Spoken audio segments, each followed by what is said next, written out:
Yusuf. Di sini saya akan melakukan penyuluhan terhadap gizi buruk balita. Apakah ibu-ibu sudah tahu tentang pengertian gizi buruk? Belum. Nah, gizi buruk adalah keadaan kekurangan gizi tingkat berat akibat rendahnya konsumsi energi dan protein dalam makanan sehari-hari, sehingga tidak dapat memenuhi kebutuhan gizi atau penyakit infeksi. Nah, selanjutnya kita akan bahas tentang tanda-tanda gizi buruk. Yang pertama yaitu marasmus. Ciri-cirinya tampak sangat kurus hingga seperti tulang terbungkus kulit. Yang kedua, wajah seperti orang tua. Dan yang ketiga, cengeng. Keempat, rewel. Kelima, kulit keriput. Dan keenam, jaringan lemak subkutis sangat sedikit sampai tidak ada.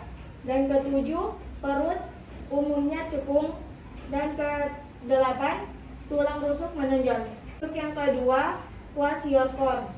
Untuk ciri-ciri yang pertama yaitu apatis dan rewel.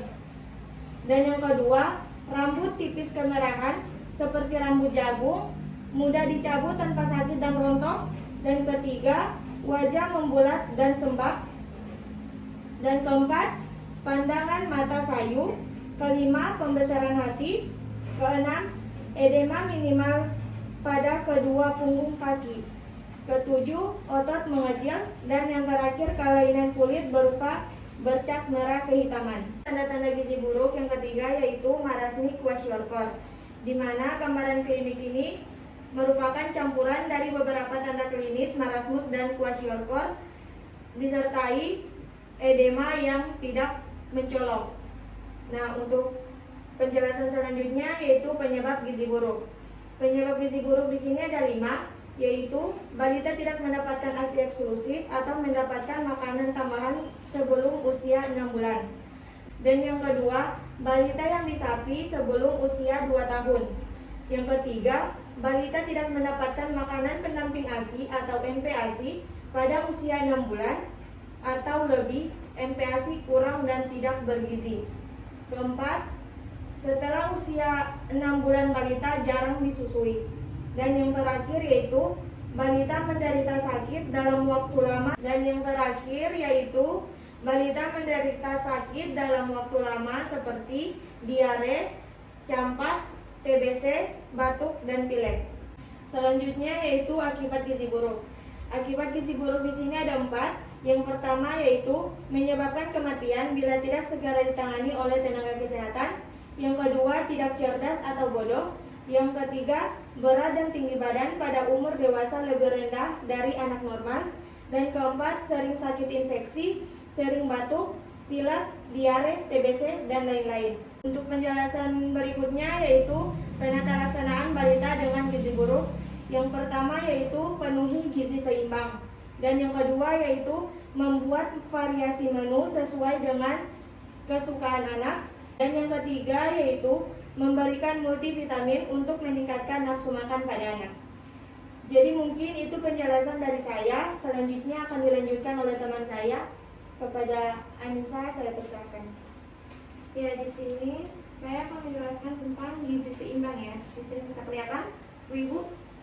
Bisa. Nah, sebelumnya saya mau bagiin brosur dulu. Ini tentang isi piring dulu.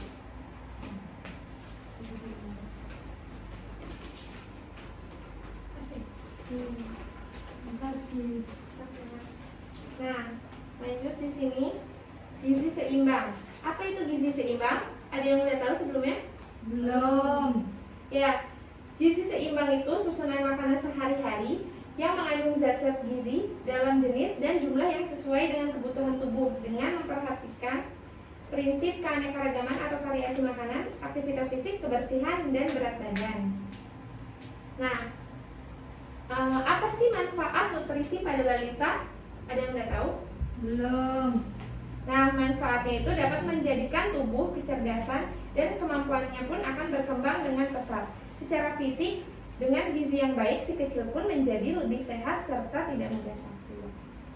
Nah, di sini ada 2-3 porsi makanan protein nabati, yaitu terdapat kacang-kacangan, jamur, dan lain-lain.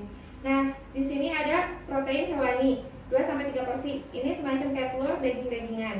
Nah, di sini ada sayuran 3-5 porsi. Di sini ada buah-buahan 3-5 porsi juga. Kemudian di sini ada makanan pokok 3-8 porsi. Nah, dan yang terakhir itu air putih minimal 18 sehari.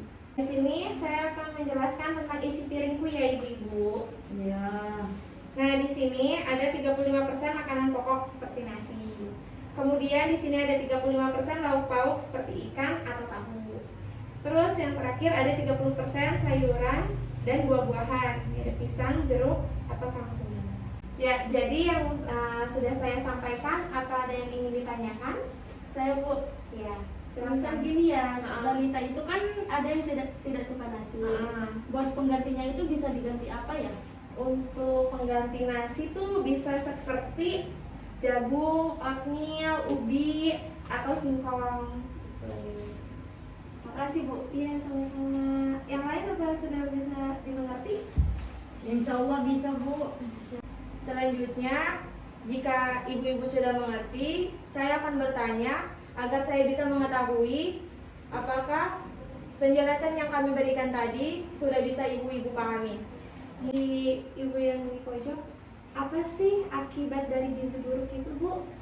Akibatnya itu menyebabkan kematian, sering infeksi, pilek, batuk, tidak cerdas atau bodoh. Ya, baik. Berarti sudah cukup dimengerti ya, Ibu. Iya. Selanjutnya, saya ingin bertanya pada ibu yang ini, mungkin bisa disebutkan bagaimana penata laksanaan gizi buruk? Dengan memenuhi gizi seimbang si balita, terus membuat variasi menu sesuai dengan kesukaan si anak, dan juga memberikan multivitamin untuk meningkatkan nafsu makan si anak. Yang baik. Berarti sudah cukup jelas ya. Ya, yang terakhir saya ingin bertanya ibu yang di tengah ini yang pakai kerudung hitam.